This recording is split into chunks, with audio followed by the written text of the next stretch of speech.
Welcome to MiConvert. In this tutorial, I will show you how to convert PTS files to STP format, completely free and online. Open your browser and search for PTS to STP MiConvert.com.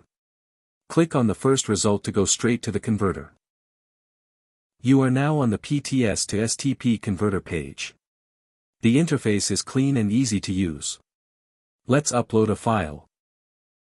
Click the Choose File button. A file picker will open. Select the PTS file you want to convert, then click Open. Your file is loaded and ready. You can see the file name, size, and destination format. Click Convert now to start the conversion. The conversion is in progress. You can see the progress bar moving. This usually takes just a few seconds. Done. Your file has been successfully converted.